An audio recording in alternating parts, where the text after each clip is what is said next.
Los invito a que me acompañen a realizar conmigo este pequeño acercamiento al sentido bíblico y al sentido litúrgico que tiene el Jueves Santo.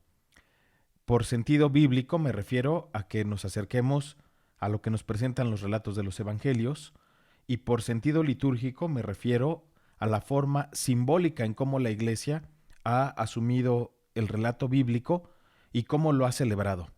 Normalmente en la Iglesia Católica así funcionamos. El texto bíblico nos da una perspectiva, nos da una enseñanza. Y esto lo hemos convertido en liturgia, lo hemos convertido en un símbolo, en un gesto, en algo palpable, para después, un tercer momento, convertirlo en vida. Esa es la triple dimensión que tiene la vida cristiana o la fe cristiana. Obviamente, este acercamiento que les propongo, me parece que es muy importante que lo retomemos, porque hoy por hoy cada vez es más fácil constatar que la forma en cómo nos transmitieron la fe, la forma en cómo nos transmitieron vivir ciertos momentos de nuestra historia y ciertos momentos litúrgicos dentro de la iglesia, no ha sido la mejor. Basta un botón de muestra. Y perdonen lo personal de la confidencia. Fíjense que esta semana me llamó una señorita que estaba a punto de casarse el día de mañana. O sea, mañana Viernes Santo. Entonces estaba muy angustiada porque me decía ella que no encontraba ningún sacerdote que la quisiera casar en Viernes Santo.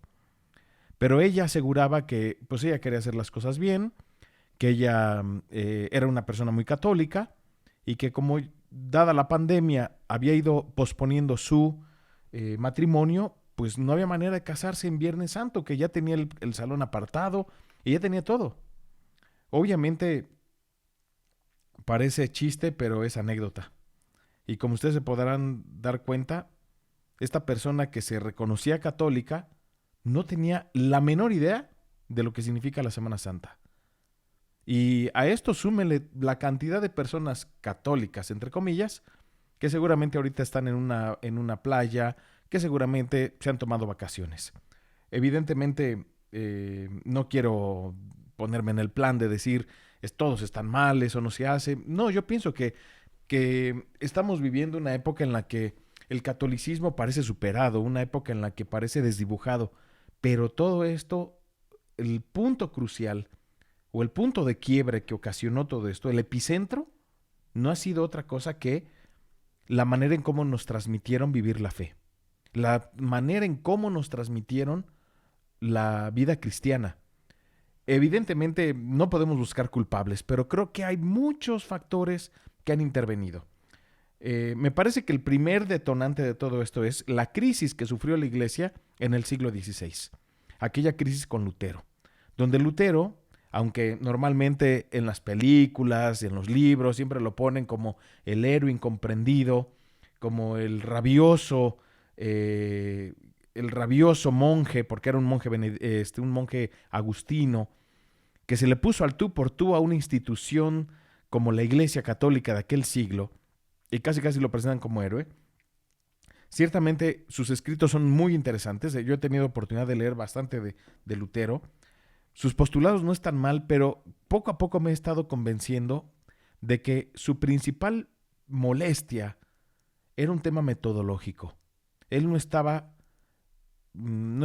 de acuerdo en cómo se leía la Biblia. Decía él que no es posible que se pueda estudiar la Biblia, que para entender la Biblia yo tenga que leer a San Agustín o tenga que leer a algún padre de la iglesia que lo haya comentado.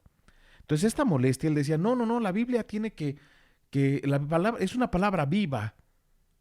Y obviamente, pues de aquí viene toda una situación que yo creo que si se hubiera platicado y dialogado de manera más calmada, él sin tanta agresión, y la iglesia también un poquito más abierta, quizá hubieran llegado a acuerdos muy interesantes.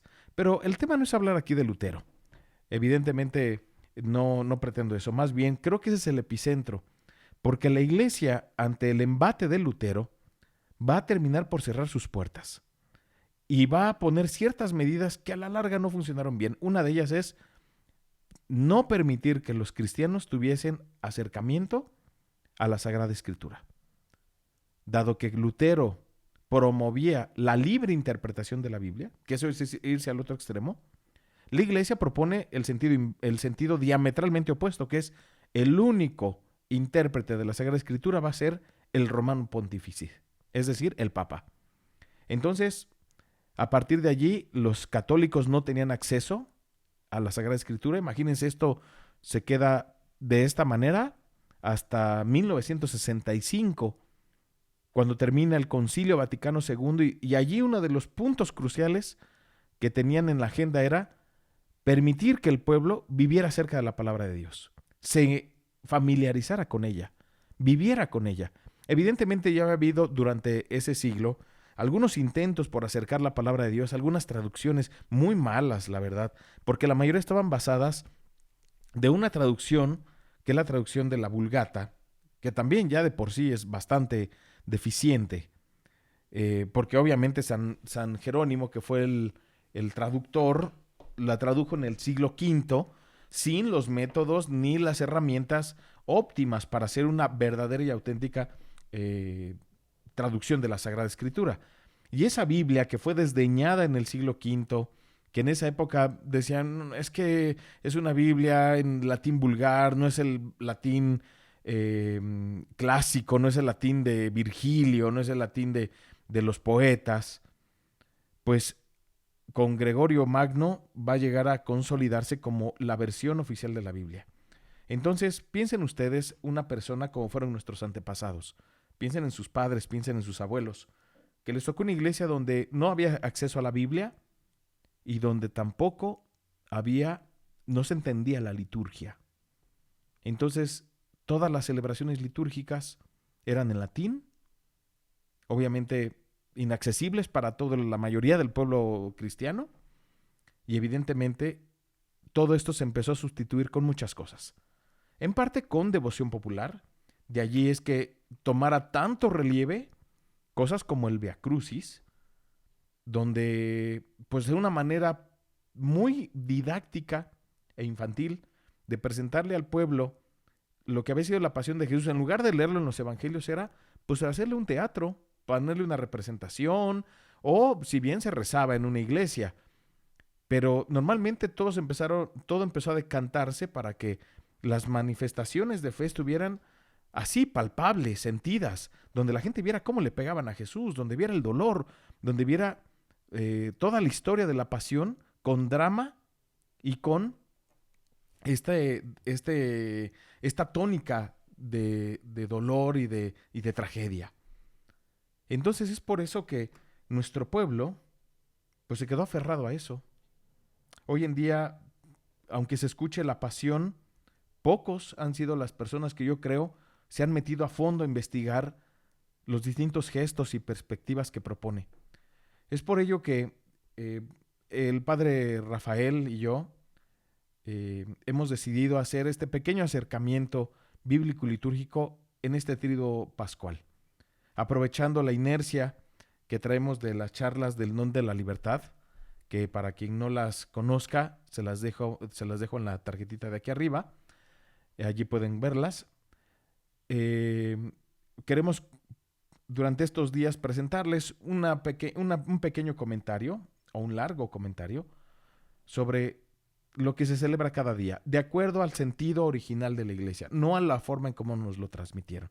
Porque les repito, en esta hambruna que vivía nuestro pueblo, nuestra iglesia desde el siglo XVI, lo que nos transmitieron fue devocionalismo, sentimentalismo, muy poca liturgia, muy poca Biblia.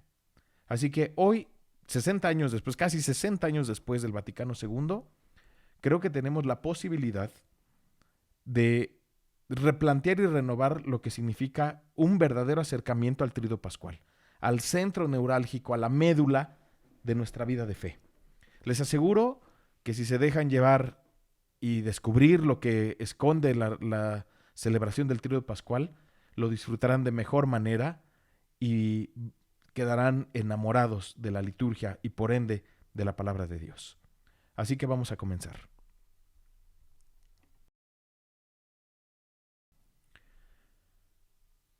Iniciemos con esta pregunta. ¿Cómo podemos entender la muerte de Cristo? Para poder entender la muerte de Cristo tenemos primero que recurrir a los textos bíblicos. He elegido Marcos porque me parece que es el texto más antiguo, es el primer evangelio que se escribe, y lo haremos a través de estas dos secuencias. ¿Qué es una secuencia? Es un conjunto de pasajes, un conjunto de perícopas.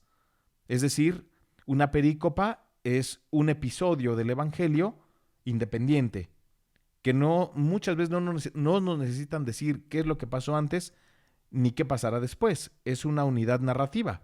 A eso se le llama perícopa. Es lo que normalmente escuchamos cuando vamos a misa. En la misa nos presentan una de estas perícopas, de acuerdo a lo que estamos viviendo. En este caso, cuando varias perícopas se reúnen, se llama secuencia. Entonces, acerca de la muerte de Cristo, el Evangelio de Marcos nos presenta dos secuencias. Una, del capítulo 14, versículo 3, al capítulo 14, versículo 26. Son 23 versículos donde encontraremos dentro de esta primera secuencia, de la secuencia azul, las 5 perícopas siguientes. 1, la unción de Betania, cuando llega una mujer desconocida y enjuga los pies de Jesús con sus lágrimas y los seca con sus cabellos. Después, la traición de Judas, que es solo un versículo. Los preparativos de la cena. El anuncio de la traición de Judas durante la cena. Y después lo que llamamos la institución de la Eucaristía, que solo son 4 versículos. La segunda secuencia empieza con las predicciones de las negaciones de Pedro, la agonía de Jesús en Getsemaní, el prendimiento de Jesús. Jesús compadece frente al Sanedrín, las negaciones de Pedro, Jesús ante Pilato, la coronación de espinas, el camino de la cruz, la crucifixión, Jesús en la cruz es ultrajado, muerte de Jesús, las mujeres en el Calvario, sepultura de Jesús y por último el epílogo, que es con lo que originalmente terminaba el Evangelio de Marcos, el sepulcro vacío y el mensaje del ángel. Allí terminaba. El resto después de este versículo es una adecuación que se hizo posteriormente. De antemano les pido una disculpa. Me acabo de dar cuenta que aquí han puesto compadecer y no es compadecer, es comparecer. O sea, va a presentarse frente al Sanedrín, no va a compadecerse de nadie. Perdón por el error de dedo. Bien, entonces en estas dos secuencias nosotros encontramos todo lo que se refiere a la muerte de Cristo.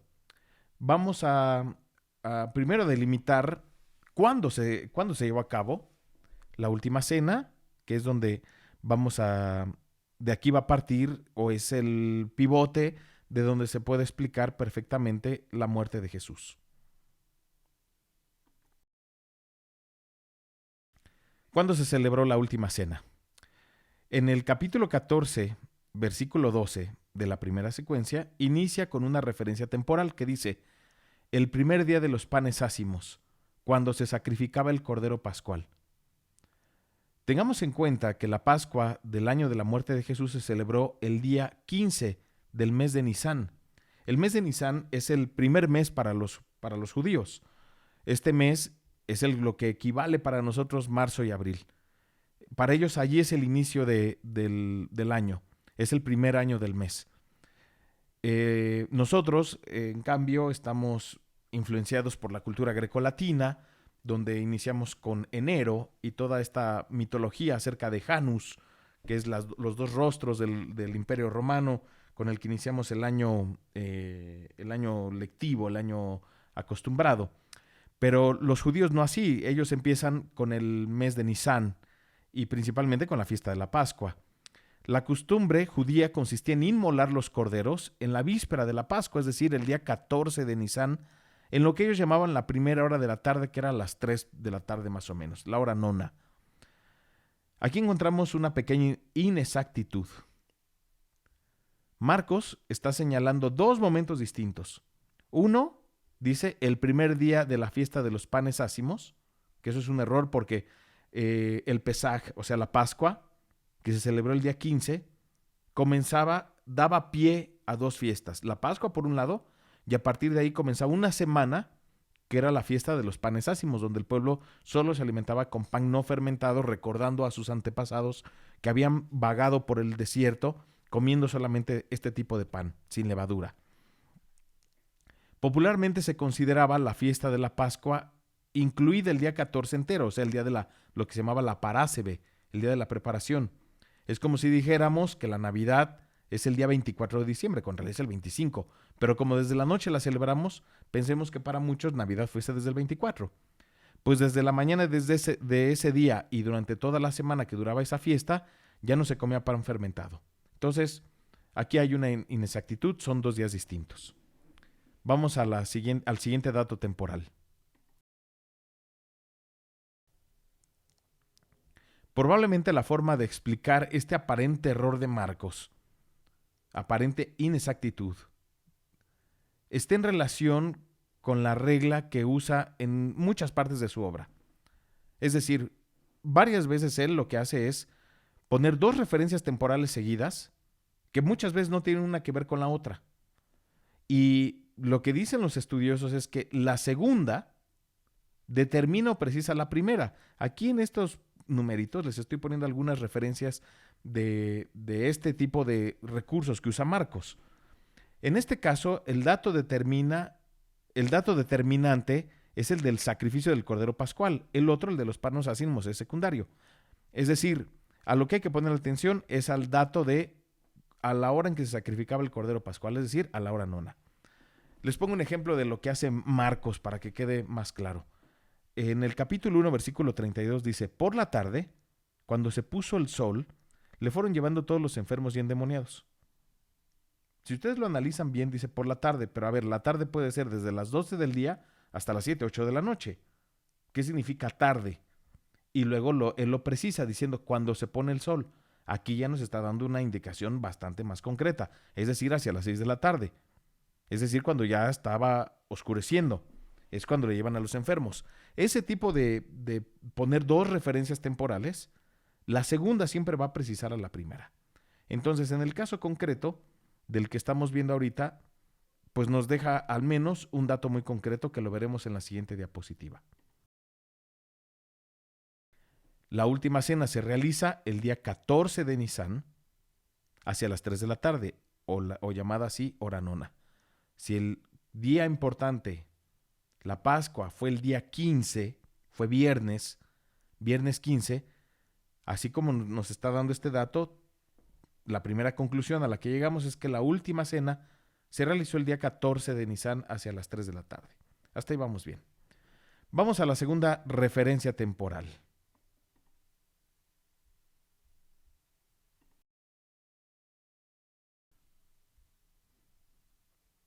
El anuncio de la traición de Pedro. Lo dice así el texto. Esta misma noche, antes de que el gallo cante 2 veces, renegarás de mí 3. Es lo que le dice le dice Jesús ante el entusiasmo exacerbado que tenía Pedro de sentirse muy fiel en su postura y en su adhesión a Jesús.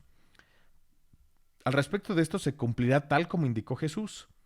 Después de la primera negación en el capítulo 14, versículo 68, y otra después de la tercera negación en el 14:72. Por lo tanto, esto nos indica que Jesús está compareciendo en la madrugada ante el Sanedrín y por la mañana lo hará ante Pilato. Por tanto, el canto del gallo se llevó a cabo en la madrugada del día 15 de Nisan, ya que como lo indicó en el versículo 17, caía la tarde. No hay motivo para pensar que es un día distinto. Por lo tanto, nuestra siguiente conclusión queda así. Jesús comparece ante el Sanedrín durante la madrugada del día 15 de Nisan. Vamos coleccionando referencias temporales. Vamos a la siguiente. Tercera referencia temporal. Por la mañana temprano, así inicia el capítulo 15, versículo 1, nos encontramos con esta indicación. Por la mañana temprano. Se refiere al día 15 de Nisan. El Sanedrín se ha reunido por la madrugada, por la mañana es trasladado a Pilato, quien lo condena a la cruz. A la hora tercia, 9 de la mañana, acuérdense que para los judíos y para el Imperio Romano, que no existían los relojes, la hora prima, el día comenzaba cuando despuntaba el sol, hacia las 6 de la mañana, 6, 7 de la mañana. Una vez que despuntaba el sol, se contaban 3 horas. A eso se le llamaba hora tercia, hacia las 9, 10 de la mañana. Hacia la hora sexta se le suman 6 horas más, es decir, si el día empezó a las 6 de la mañana, hacia las 12 del día es la hora sexta, y así sucesivamente 9 horas más, 3 de la tarde. Y en lugar de llamarle ya cuando el sol se está poniendo, le llamaban vísperas. Entonces, el día 15 de Nisan, a la hora tercia, es decir, a las 9 de la mañana, Jesús es crucificado. Es probable que se haya encontrado con Pilato hacia las 6, 7 de la mañana. De allí comienza el Vía Crucis y hacia las 9 de la mañana es crucificado. A la hora sexta, a las 12 del día, es cuando, según nos cuenta el Evangelio de Marcos, las tinieblas inundan la tierra. A la hora nona, Jesús pronuncia el Salmo 22 o 21, dependiendo de la versión, donde dice, Eloí, Eloí, lema sabactaní, y momentos después se produce su muerte. Todo esto sucede en el arco de la mañana de Pascua. Por lo tanto, se agrega una nueva conclusión. Muy temprano ese día, hacia las 6, 7 de la mañana, estará frente a Pilato. Y última referencia temporal. Hacia el final del relato de la pasión, Marco nos da una nueva indicación que dice, caída ya la tarde, como era preparación, es decir, víspera del día de precepto, esto estamos hablando del capítulo 15, 42, todo parece indicar que nos encontramos en la tarde del día 15 de Nisan, momento en el cual Jesús fue sepultado. Por lo tanto, nuestras conclusiones son las siguientes. Sacando los datos temporales que nos ofrece el relato, quedaría del siguiente modo. La última cena se realiza el día 14 de Nisan, hacia las 3 de la tarde, es decir, a la hora nona. Jesús comparece ante el Sanedrín durante la madrugada del día 15 de Nisan, o sea, el viernes. Muy temprano ese día, hacia las 6, 7 de la mañana, se encuentra con Pilato y a las 9 de la mañana es crucificado, a las 12 las tinieblas inundan la tierra, a las 3 muere y por la tarde, en la víspera del día de precepto, Jesús es sepultado. Aparentemente hasta allí todo está de una manera más gráfica. Les he puesto este pequeño diagramita con la misma información. El jueves 14 de Nisan, la víspera de Pascua, Jesús encarga a sus discípulos que preparen la cena. Allí les pongo los versículos correspondientes. Por la noche se celebra con los suyos la cena, y al salir de allí se encamina con los discípulos hacia Getsemaní. Empieza el día, llega la medianoche del día 15 de Nisan. A altas horas de la noche Jesús es detenido. A esas horas es llevado ante el Sanedrín, que lo condena a muerte. Durante la madrugada, después del segundo canto del gallo, y a esa hora Pedro reniega de Jesús. Posteriormente en la mañana Jesús comparece ante Pilato y lo manda a crucificar. Obligan a Simón de Cirene a cargar con la cruz, muy temprano. 9 de la mañana Jesús es crucificado, 12 las tinieblas inundan la tierra, 3 de la tarde Jesús da un fuerte grito y expira. Y por la tarde Jesús es bajado de la cruz y sepultado. Creo que allí se ve de manera más clara lo que... Ahora bien, tenemos alguna dificultad que no podemos perder de vista. En el mundo judío no podía celebrarse un juicio, ni mucho menos ejecutar una pena de muerte, ni mucho menos enterrar un cadáver en un día solemne de Pascua. Eso es absurdo. En primer lugar, porque ahorita lo revisaremos, hay en el Talmud, hay una Mishnah, es decir, hay un tratado acerca de cuestiones legales de cómo se llevaban a cabo cosas en el Sanedrín, que todavía pueden tener acceso a él, todavía existe esa obra, que ahorita les pongo una cita que viene a continuación. Pero ahora, si es el día solemnísimo, el día más importante del año, el Pesaj o llamado Pascua en castellano, pues mucho menos se puede enterrar un cadáver, porque recuerden ustedes que dentro del tratado de pureza de la ley judía, que viene en el Deuteronomio, no se puede tocar un cadáver. Nunca, porque eso es signo de contaminación. Entonces una persona que toca un cadáver queda impuro y no podría celebrar la Pascua. Entonces sería absurdo que el día de Pascua estén condenando un cadáver. Sería absurdo que un día tan importante el Sanedrín se haya reunido. Sería absurdo que durante ese día se lleve el proceso y mucho menos que tengan colgado a alguien allí. Yo creo que va a quedar más claro ahorita que revisemos lo que dicen los tratados de la Mishnah Nesikin, donde se habla de las reglas de los procedimientos judiciales que tenían lugar en el Sanedrín. Allí dice lo siguiente, se los he puesto con un color distinto. La apertura de un proceso criminal en la víspera de un día de fiesta está prohibida, como en la víspera de sábado, sin duda con el mismo fundamento para ambas vísperas, porque en caso de sentencia condenatoria, la pena de muerte debería ser ejecutada al día siguiente a la apertura del proceso, es decir, el sábado fiesta, lo que tampoco está permitido. Entonces, esto no viene en la Biblia, esto es parte de un tratado judío, de la forma de la Mishnah recoge las costumbres y los usos de las tradiciones judías, y aquí encontramos este dato. Ahora bien, ¿Jesús murió entonces el viernes? Esa es la pregunta. Cuando se comparan las dos secuencias, se pueden apreciar los siguientes contrastes. Vamos a empezar con cada uno de ellos. Tengo 6 contrastes. El primero, en la primera secuencia, lo he abreviado 1S, acaba señalando que tras la cena, Jesús y sus discípulos salieron para el Monte de los Olivos. Mientras que en la segunda comienza con una escena carente de toda referencia de tiempo y espacio. Ustedes vean el capítulo 14, versículo 27, que solamente inicia así de sopetón diciendo, Jesús les dijo, todos me van a fallar. No dice, llegaron al Monte de los Olivos, nada, era de noche, nada. Comienza sin previo aviso. Jamás se dice en todo el texto que hayan llegado al Monte de los Olivos, como sería lo esperado, porque salen de la cena cantando los salmos del Jalel y nunca hablan de que lleguen al Monte de los Olivos. Al contrario, llegan a un terreno llamado Getsemaní, que no es lo mismo. Siguiente punto, siguiente secuencia, siguiente contraste. En la primera secuencia, Jesús es el sujeto activo de todos los episodios.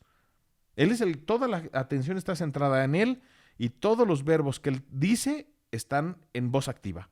Él dijo, él hizo, él tomó, él compartió, él les dio. En cambio, en la segunda, todo es sujeto pasivo. Quiten la oración del huerto y todo es en voz pasiva. A él le hacen. Fue tomado, fue apresado, se lo llevaron, fue crucificado. Todo está en voz pasiva. En la primera secuencia es Jesús quien se entrega, en la segunda él es entregado. Vamos a los siguientes contrastes. Número 3. En la primera secuencia hay ausencia de todo nombre propio fuera de Jesús, que solo se le menciona una sola vez. Ni siquiera se menciona a Judas por su nombre, nada más se habla del traidor. Es más, los discípulos que le preparan la cena tampoco tienen nombre en Marcos. En cambio, en la segunda secuencia, los nombres propios son muy frecuentes, nos hablan de todos, de Pilato, de Barrabás, de todos. O sea, es impresionante la cantidad de nombres propios que aparecen en la segunda secuencia. Número 4. En la primera secuencia todo el lenguaje está encriptado o es simbólico. Vaya, por Dios, está muy extraño la forma en que Jesús habla y todo lo que nos van hablando. Les dice, ¿dónde quieres que te preparemos la cena? Vayan a casa de fulano y van a encontrar un hombre con un cántaro. O sea, signos, referencias, cosas extrañísimas. La misma manera en que él habla, las mismas palabras de la Eucaristía. Ustedes y yo estamos muy acostumbrados a ellas. Pero hoy por hoy, sabemos, tomó el pan y dijo, esto es mi cuerpo. Pero piénsenlo en la manera en cómo lo está hablando en la primera secuencia. Parecería muy extraño. En cambio, en la segunda el lenguaje es sumamente llano. Nos va contando sin lujo de cosas extrañas ni encriptadas. Nos va hablando todo el tiempo de lo que Jesús va realizando y cómo se van llevando a cabo los acontecimientos. Quinto contraste, en la primera secuencia, Jesús asume la muerte sin dramatismo y seguro del fruto que suscitará. Esto es mi cuerpo, esta es mi sangre que se entrega por ustedes, sumamente seguro. En cambio, en la segunda, madre mía, la escena del Getsemaní es desgarradora. Actúa con angustia, con desconcierto, con tristeza. O sea, es otro Jesús. Y por último contraste, en la primera secuencia, todos los discípulos beben la copa que Jesús les ofrece, expresando con ello su disposición a una entrega como la suya. En cambio, en la segunda secuencia, desde el inicio, todos salen huyendo. ¿Qué les parece? Interesante, ¿no? Bueno, a mí me parece interesante, espero que ustedes también. Ahora bien, comparándolas, puntos de paralelo, puntos que tienen en común, que esto es interesantísimo. En una y en otra secuencia se encuentra la indicación temporal caída a la tarde. En las dos aparece, ¿eh? En la primera aparece al comienzo del relato de la última cena. Caída a la tarde, Jesús estaba con sus discípulos, En la secuencia 2, el comienzo del relato de la sepultura de Jesús comienza con esta indicación, caída a la tarde, con la que cierra el día de Pascua. Siguiente. En ambas se habla de preparación. En la primera secuencia se habla de preparar la Pascua en una sala ya dispuesta para ellos. En la segunda secuencia de preparar el día de precepto que seguía la Pascua. Por eso entierran a Jesús con tanta premura.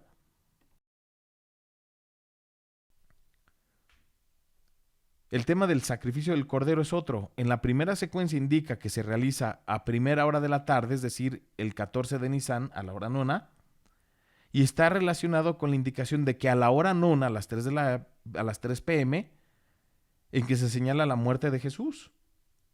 Dicen la hora sexta, eran las 12 del día, cuando las tinieblas inundan la tierra.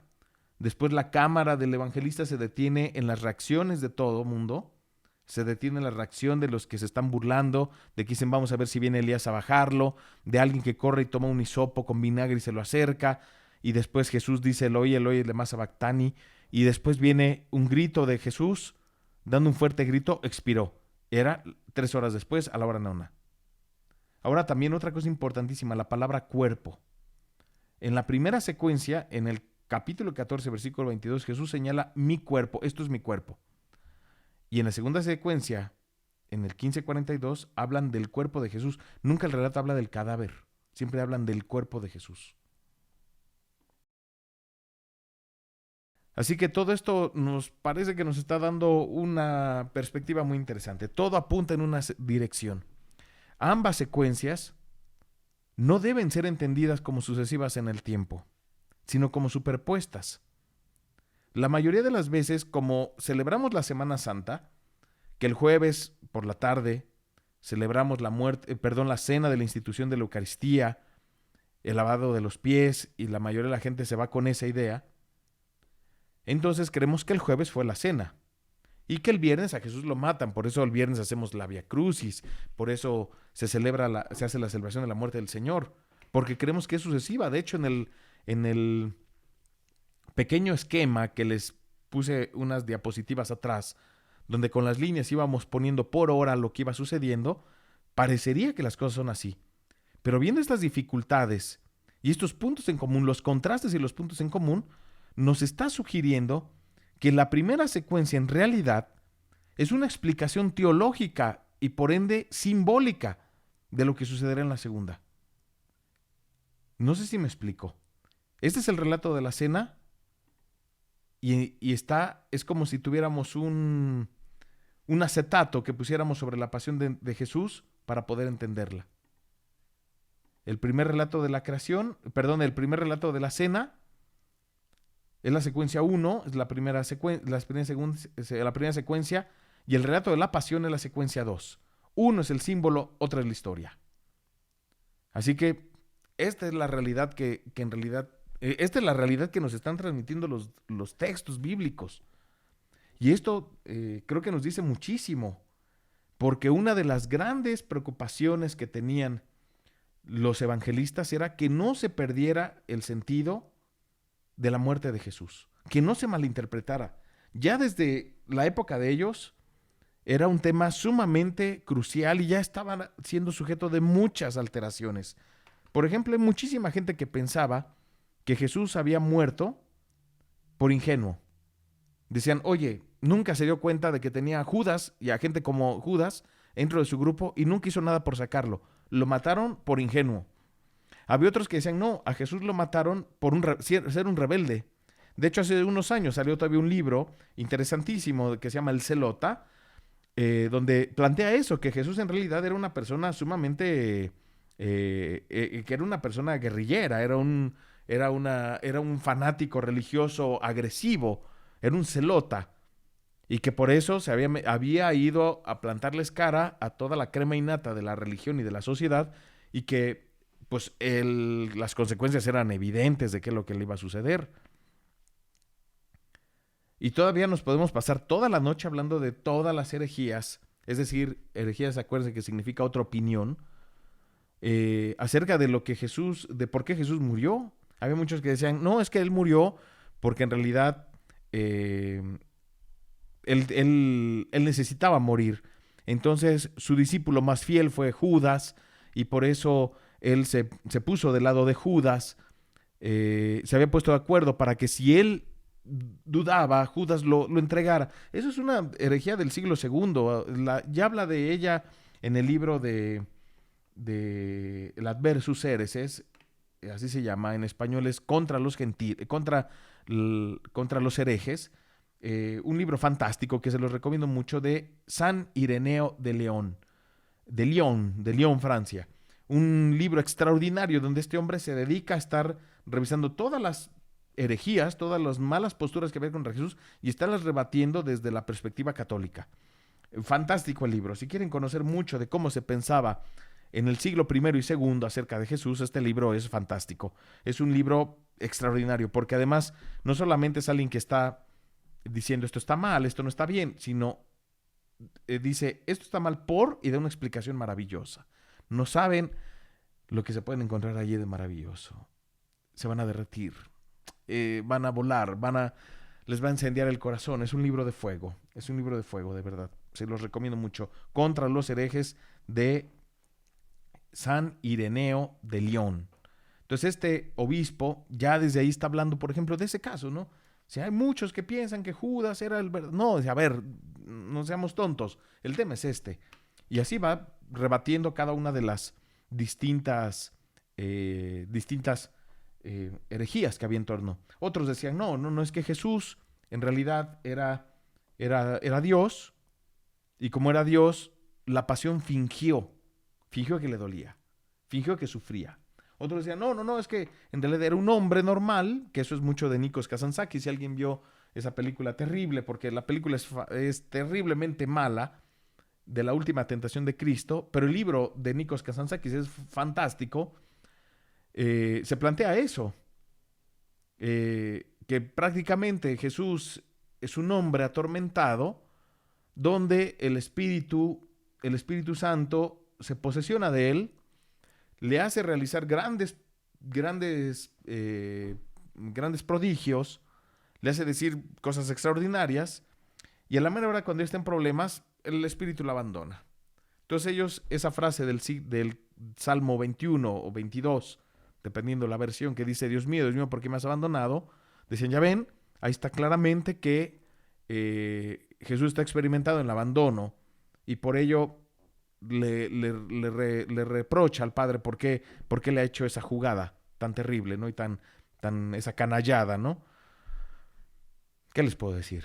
Todos esos son perspectivas de esa época. Por eso, una de las grandes preocupaciones que tenían los evangelistas era que no se malinterprete la muerte de Jesús. Y por ello van a ponerle especial esmero, y vean con qué filigrana nos han presentado el relato de la cena. Obviamente, como les dije al inicio, no estamos acostumbrados a verlo así. Y estamos muy acostumbrados a verlo como en Semana Santa. Pero en Semana Santa tiene su sentido. Durante el Tríodo Pascual, lo que llamamos la Semana Santa, celebramos una sola cosa, que es la muerte y resurrección de Jesús. No lo tratamos, la liturgia no celebra fechas, sino actualiza la conmemoración de algo, actualiza el misterio. Por ejemplo, celebramos siempre el 25 de diciembre porque es la fiesta del sol, la fiesta romana, pero en la Biblia nunca viene que el 25, ya se puso el 25 de diciembre porque es una tradición y porque ya desde los romanos era una fiesta. Pero en la Biblia no dice, el 25 de diciembre nació Jesús. Y nosotros la celebramos, pero con otro sentido.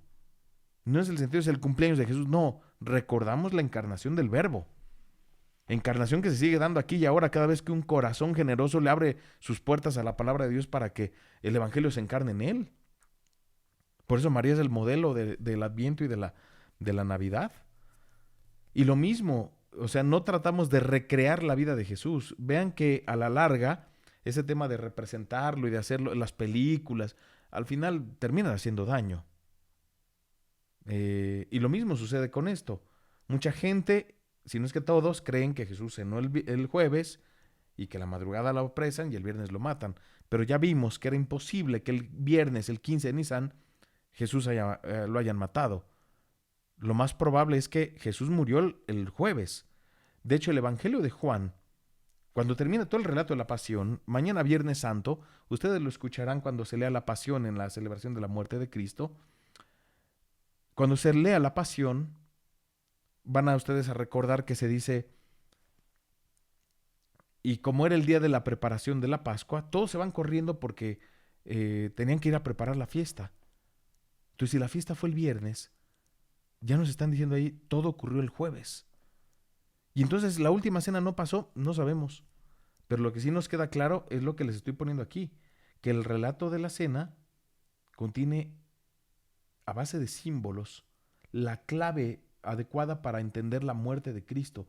¿Por qué murió Jesús? La respuesta es porque se nos regaló, porque Él quiso ser nuestro. Por eso me habrán escuchado ustedes quizá en alguna ocasión que yo les diga esas palabras de la Eucaristía donde dice Jesús, tomen, esto es mi cuerpo. Son como unos votos matrimoniales. Se nos está regalando por completo. Está diciendo, esto soy yo. ¿Qué les parece si analizamos un fragmento de la secuencia 1 para que quede esto mejor claro? No me meto a la secuencia 2, que es el relato ya de la pasión, porque eso le toca al padre Rafael, que les hablará acerca del Viernes Santo en el siguiente clip. Vamos a analizar la secuencia brevemente para no robarles más tiempo. Voy a analizar el capítulo 14 del 22 al 25, que dice así.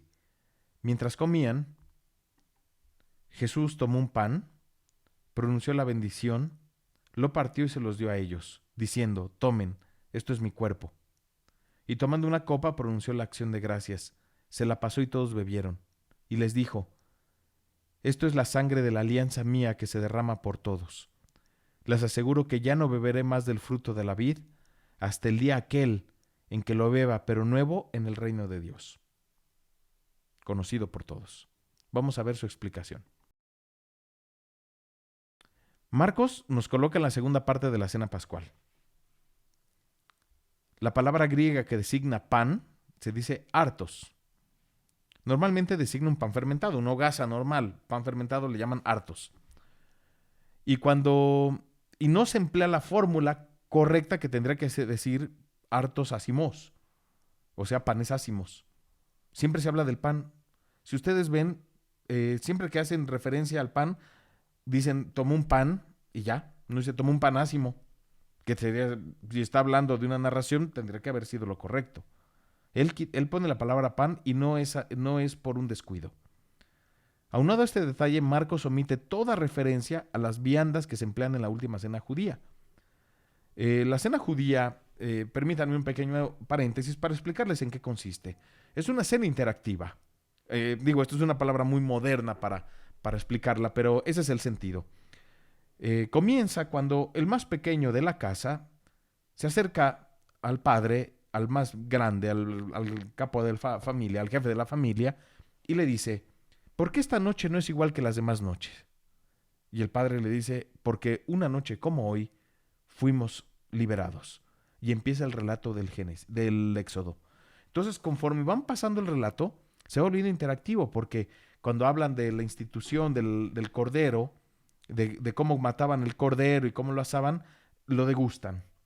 De repente hablan de la esclavitud, es que la esclavitud era un tema dificilísimo. Nuestros padres era una amargura, entonces cogen un poco de hierbas amargas, las meten a su boca para experimentar en la boca la amargura que tiene el sabor del amargo de la esclavitud, etcétera. Si ustedes ven en la escena, en el relato de Marcos, no aparece nada de eso. Todo esto se omite.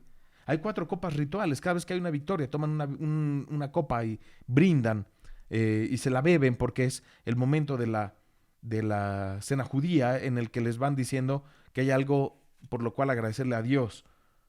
En la de Marcos no aparece nada de eso. Solamente toma una al final. Así que Jesús toma el pan e insiste en que cada quien haga lo suyo. Es otra insistencia. En griego, la palabra soma, o somatos, o somato, significa cuerpo. Y cuerpo designa a la persona misma en cuanto identificable a su persona viva y actividad. En definitiva, la palabra esto es mi cuerpo significaría esto soy yo mismo, esto es a lo que me dedico, esto es lo que me caracteriza. En el ambiente judío también es muy común que se equiparara la ley o los mandamientos. Acuérdense que la ley o la Torá son 613 mandamientos. Los 10 mandamientos que conocemos y que ya comentamos en los textos anteriores del Decálogo, estos mandamientos que crecieron hasta convertirse en 613, muchas veces le llamaban el pan. Por eso es una cosa interesante que cuando ellos hablan de que Dios los alimentó en el desierto con pan del cielo, el maná que era pan del cielo, ellos le ponen maná porque maná significaba, ¿qué es esto? Manjú. No sabían qué es esto. Es manjú. No sabemos si están hablando de una forma metafórica de que el verdadero pan es la ley que Dios les ha dado, porque acuérdense que hay un tema de absoluteza o de absoluto que tiene la ley. Es más, si ustedes en la época de Jesús, incluso a un judío actual, un judío ortodoxo, ustedes le preguntan, ¿para qué Dios creó al hombre? Y les va a decir, para cumplir la ley. Lo mejor que pudo haberle pasado al pueblo judío es que Dios le diera la ley. Por eso muchas veces le llaman el pan. Dicen, porque no solo de pan vive el hombre, sino de toda palabra que nace de la boca de Dios. Es decir, ¿y qué ha salido de la boca de Dios? La ley, la Torá. Ese es el sentido de la expresión. En el desierto, ¿con qué los alimentó? Con pan del cielo. No sé, les repito, no sabe si era realmente el maná o si está hablando de una forma metafórica de hablar de la ley. Ahora, hay en el texto de Marcos, recuerdo que hay un pasaje en el que dicen, no me recuerdo la cita, soy muy mal profesor, de verdad. Qué vergüenza, eso me lo tendría que haber preparado. Eso tendría que haberlo traído aquí listo, con una serie de notas. No, y me lo voy trayendo así, madre mía. Por eso no doy una. Perdonen por ser tan fracasado. En el Evangelio de Marcos, lo busco y luego se los digo, hay una cita en la que dicen que a los apóstoles y a Jesús no les daba tiempo ni siquiera de comer el pan. Y cualquiera podría pensar someramente que se refería a que no tenían tiempo de comer, que tenían tanta actividad, estaban tan estresados que no tenían chance de comer. No, a lo que está refiriendo es que no están teniendo oportunidad de asimilar el mensaje de Jesús. Eso es a lo que se refiere. Vamos al siguiente. No, me queda aquí. La expresión, por tanto, adquiere un nuevo matiz. Este es el pan, esta es la nueva ley. Estos son los nuevos mandamientos, esta es mi actividad. Lo que yo soy es la nueva ley. Esto es mi cuerpo, tiene ese matiz. Estos son los nuevos mandamientos. Mi forma de ser, mi manera de actuar ahora es la nueva ley. Ahora son los nuevos mandamientos. Por eso, cuando explico, espero que Dios nos dé licencia algún día de explicarles las bienaventuranzas. Cuando yo explico las bienaventuranzas, les digo, las bienaventuranzas no son para el cielo, no son para cuando muramos. Las bienaventuranzas viven aquí y ahora. Porque si nosotros le tomamos una fotografía, una radiografía al interior de Jesús, evidentemente van a estar las bienaventuranzas. Enseguida dice, toma una copa y da gracias. Gracias hasta el día de hoy, dar gracias. Si ustedes van a Grecia actualmente y les dicen a alguien gracias, no quieren parecer turistas, decirle thank you, le dicen Eucharistos, o aquí como dice Eucharistesas. Eh, Jesús da gracias por el amor generoso y gratuito de Dios y la dispone para que todos beban. Esta invitación es extensiva no solo a los discípulos, se da por ustedes y por muchos.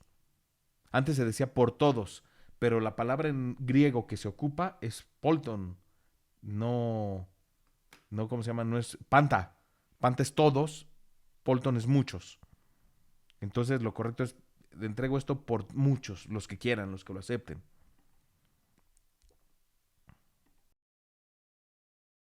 Vino, en el lenguaje bíblico, siempre es símbolo del amor.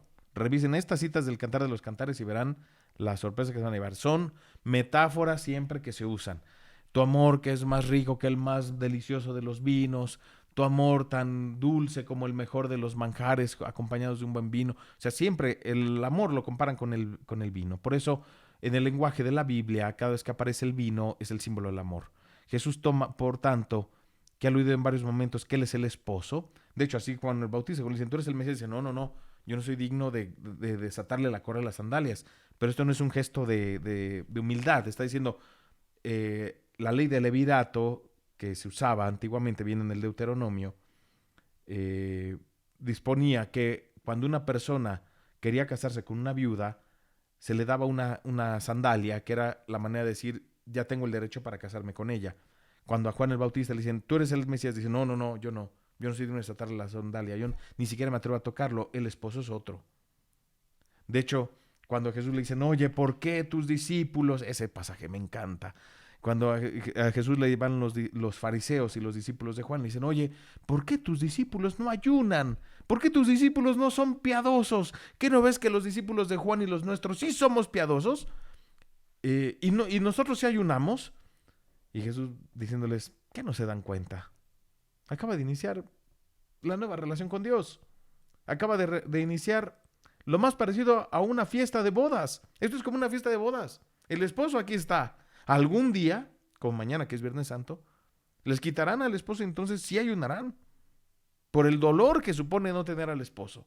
Jesús está diciendo, dense cuenta, toda esa piedad, que por cierto, en la Iglesia Católica, en el siglo XVI, lo digo aquí, que no salga de aquí, la piedad, el modelo de piedad que se propuso a partir del siglo XVI está basado en la piedad farisea, basada en la limosna, la mortificación y el y la oración. Ustedes ven, ese es el modelo de espiritualidad que se propone en el siglo XVI en la iglesia. Ayuda, o sea, se ve la limosna no como caridad, sino limosna, apoya. Mortifícate. Si tú sufres, si estás enfermo, vívelo como estuvieras aunado a la pasión de Cristo. Y si no, pues búscate algún cilicio o alguna penitencia para ponértelo. Y la oración. Uh-huh. Entonces dice Jesús, ¿qué no se dan cuenta? Ese modelo de piedad es para gente muerta. Dios es un Dios vivo. Estar con Él lo equiparable es a estar en una fiesta de bodas. Y las bodas, si las nuestras son fiestones, imagínense las fiestas de los judíos que tardaban por lo menos una semana. Corría el agua, corría el vino, corría la comida. Era una cosa fantástica. Así Jesús lo compara, la relación con Dios. Y dice, aquí está el esposo. Por eso, vean qué interesante. Lo repito de nuevo. El vino, en el lenguaje bíblico, siempre es el símbolo del amor. Por lo tanto, Jesús, que ha aludido en varios momentos que Él es el esposo, dispone, ofrece y comunica a su esposa, representada por los discípulos, un amor único. Este amor que comunica a través de este gesto no puede ser más que el Espíritu, la vida de Dios mismo, que potencia al hombre para vivir en la gloriosa libertad de los hijos de Dios. Diciéndoles, les estoy transmitiendo una manera de vivir, un espíritu, una manera de descubrir que el hombre no vive para sí mismo, ni para vivir encerrado en un caparazón, sino para vivir con una plena potencia de amar sin límites. No solamente a los que te caen bien y a los que te son simpáticos, sino a todos. incluso a los que te caen mal, incluso a los que te han ofendido, incluso a los que te han dañado, incluso a los que no te quieren, a los que te persiguen, a todos. Vivir con un amor universal. Concluyo. El pan exige identificarse con su persona y misión. Esto es mi cuerpo, aquí estoy yo. Identifíquense conmigo. Y el vino, por tanto, es entregarse hasta las últimas consecuencias con un amor como el de Jesús. Por eso, queridos hermanos, muchísima gente entiende y cree que la Eucaristía es sagrada porque les dijeron que era sagrada. Pero la Eucaristía son como los votos que Jesús ha tenido para con nosotros, donde nos dice, esto soy yo, me les regalo. Pero este regalo que yo me doy se vuelve además el canon, se vuelve la forma de vivir, el estilo de vida que les estoy compartiendo. Esto es mi espíritu para que quieres vivir plenamente, quieres encontrar la vida en plenitud, quieres nunca morir. Aprende a vivir como Cristo. Aprende a vivir como Él, aprende a amar como Él. Que no hace distinción entre buenos ni malos, ni distinción alguna.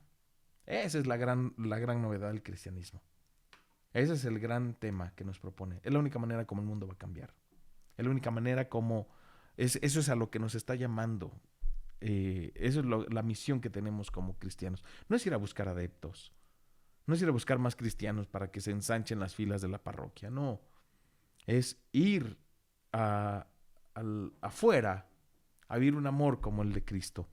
En la Eucaristía, en la misa, esto es importantísimo porque en la misa es como si viajáramos en el tiempo y en el espacio y nos sentáramos con Jesús a la mesa con Él. Ya no son Pedro, ya no es Santiago, ya no es Juan, ya no son los apóstoles, somos nosotros. Y Jesús reivindica en cada Eucaristía lo mismo. Esto es mi cuerpo. Nos lo dice a cada uno que estamos allí. A cada uno. Para que lo comas. Para que lo hagas tuyo. Y no solamente eso. Estas palabras es como si cada Eucaristía nos estuviera renovando sus votos. Pero no solamente eso. Nos está diciendo, esta es mi regla de conducta. Esto soy yo. Este es el nuevo pan. Y no solamente eso.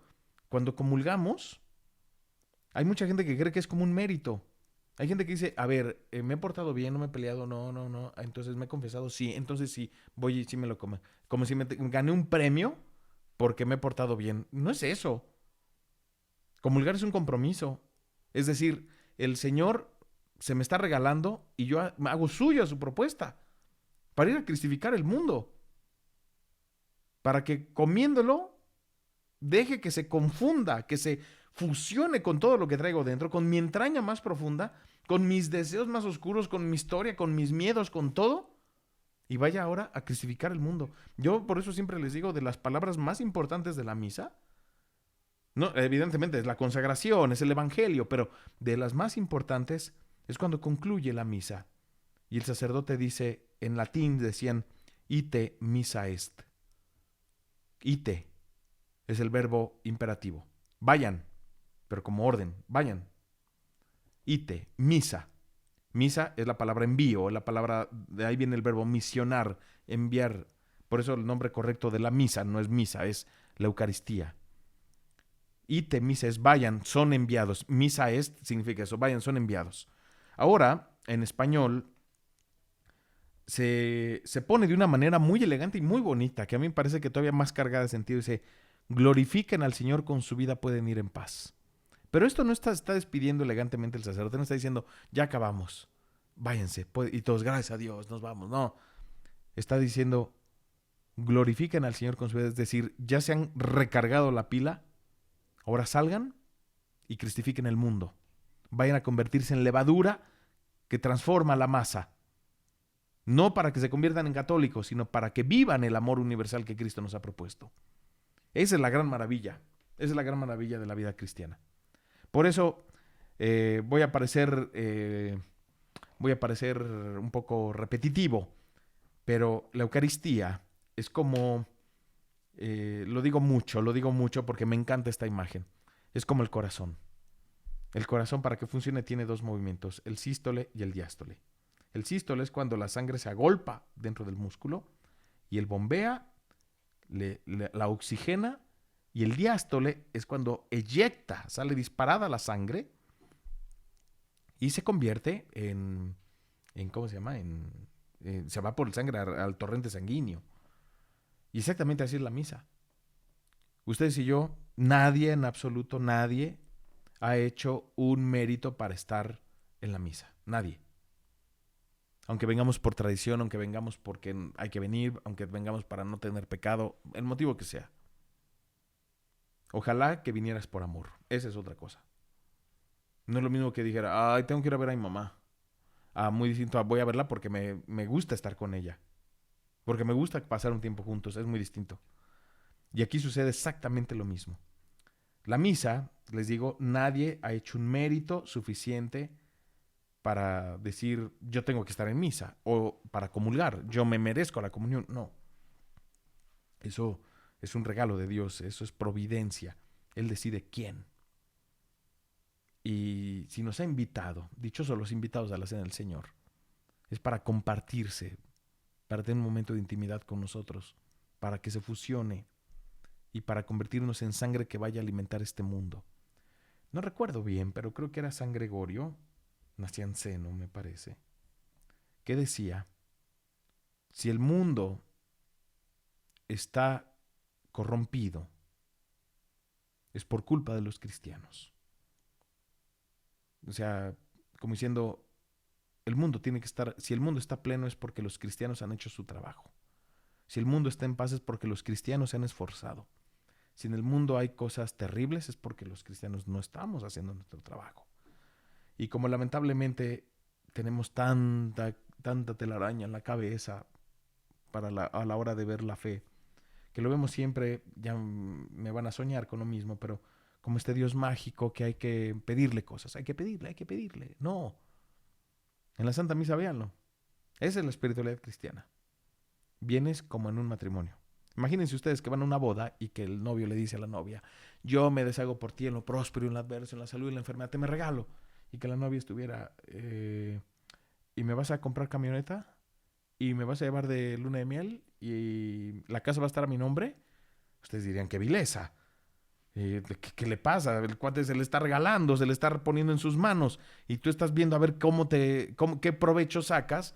Pues es exactamente la gente que cree que Dios es nada más para pedirle cosas. No, atrévete a pensar distinto, supera la fe infantil. Cuando somos niños le pedimos todo a nuestros papás, creemos que son ricos y que son millonarios y que nos pueden traer hasta la luna. Ay, papá, quiero esto, quiero el otro, y puro pedir. Cuando uno crece, se da cuenta que la relación con los padres cambia y que a veces a ti toca ahora ser el sostén de ellos. Quizá no económico, pero al menos anímico, al menos de otra perspectiva. Entonces, lo mismo sucede con Dios. En una relación uno no va a ver qué saca, a ver cómo se favorece. No, en una relación uno va a dar. Eso es muy distinto. Porque en la relación con Dios no es saber cómo te favorece, sino a ver qué estás dispuesto a dar. ¿Qué estás dispuesto a dar para arreglar el mundo que está allá afuera, descomponiéndose, cayéndose a pedazos? Es que ahora nadie cree. Pues por algo será. Es que ahora nadie es católico. Es que ya se perdieron los valores. Por algo será. Pues ¿qué otra cosa va a ser? Pues porque los cristianos nos hemos encerrado siendo un club de señoras grandes, que son las personas que vienen a las parroquias, con una manera de ver el mundo tan ingenua y tan desencarnada, donde muchas veces nuestra aparente fe en realidad es, ¿qué les puedo decir? Nuestra fe es a veces una superstición religiosa, donde creemos que Dios funciona a base de veladoras, a base de agua bendita, a base de coliges, cuando lo que Dios te está pidiendo es su corazón. Ustedes revisen toda la Sagrada Escritura y Dios lo que pide siempre es un espacio muy pequeño. Al pueblo judío le pidió el Arca de la Alianza, le dijo, un espacio, un cajoncito. Cuando Él nace aquí, lo único que ocupa es un pesebre. Y cuando nos pide a nosotros la vida es ocupar el centro del corazón, es lo único. Así que es exactamente así. Pero, les repito, estamos tan acostumbrados a una manera de ver la fe tan distorsionada. Creemos que por tener corazonadas tenemos fe. Es que yo creo que hace un sol espantoso, hace un calor espantoso. Va a llover en la noche, tengo fe en que así va a ser. Oye, pero no tienes ninguna base, nada. No, pero yo tengo fe. Es una corazonada, eso no es fe.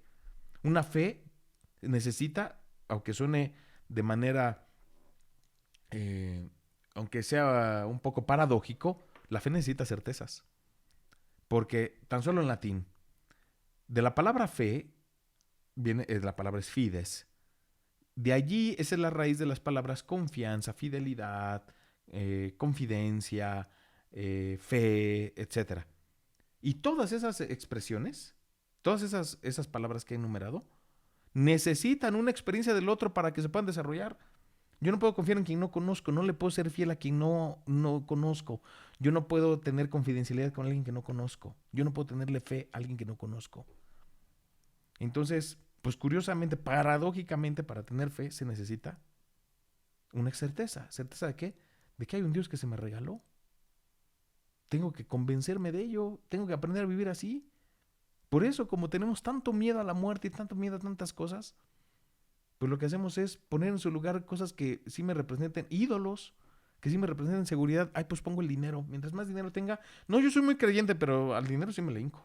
Pero yo voy a misa diario, pero al dinero sí me le hinco. Y puedo ser capaz de, de dinamitar mi dignidad, mi libertad y todo por dinero. O por poder. O por egoísmo.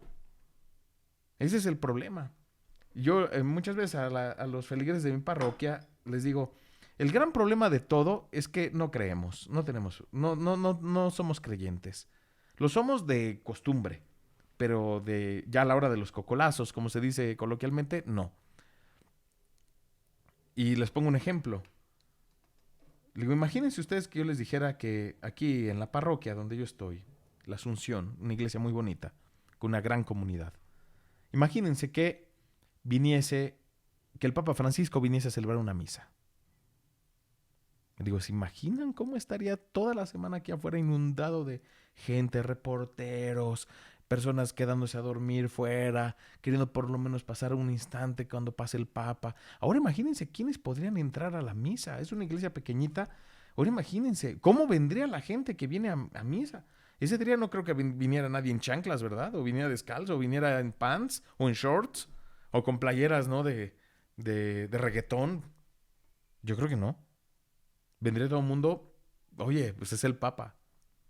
Entonces, les digo, ahora imagínense que, les digo, oigan, no va a venir el Papa, pero va a venir, va a estar Jesús entre nosotros. Dice la gente, Jesús, no, no. No, ese sí, me acabo de despertar y voy con el almohadazo. Ese, ese, que venga el Papa, ese sí. Y si me puedo tomar la foto con él, mejor. Pero cuando viene Jesús, ese no. Así es el amor, queridos hijos míos. En fin, bueno, pues he tomado unos minutos de más porque creo que es importante esta situación. Cuánta dignidad falta en nuestras liturgias. Yo creo que una prioridad en todas las parroquias tendría que ser todo lo que se ocupe para la Eucaristía. Para la Eucaristía y para la caridad. Es decir, toda nuestra fuerza tendría que estar y todos los principales incentivos tendrían que estar no para los grupos, no para los apostolados, tendrían que estar en cómo vamos a que la celebración sea lo mejor lo tenga el Señor, el mejor cáliz, el mejor purificador, el mejor todo, en la medida de lo posible hasta donde nos alcance, y la otra es todo lo mejor tiene que estar para ayudar. Esa es yo creo que una manera muy concreta de hacer palpable esto. Y ayudar no por ayudar nada más, sino cómo puedo ir transformando el mundo haciéndolo un poquito más humano. Ese sería el trabajo de una parroquia, desde mi humilde punto de vista. En fin, les deseo muy bonita Semana Santa. Nos volveremos a ver porque yo me toca explicarles el Sábado Santo, que es el descenso a los infiernos. Mañana viernes, el Padre Rafa les explicará el sentido de la muerte de Cristo también, una gran cápsula, así como lo sabe hacer el Padre Rafa con esa maestría, con esa aparente sencillez, pero que está cargadísimo de sentido. Nada, pues no me resta más que agradecerles su tiempo, el momento que han estado aquí con nosotros. Y pues suscríbanse al canal, ya ven, estamos poniendo material que yo creo que a todos nos puede ser de utilidad y explicar cosas que consideramos básicas de una manera muchísimo más, con una perspectiva un poquito actual. Pues nada, les mando un abrazo y les deseo muy buena Pascua.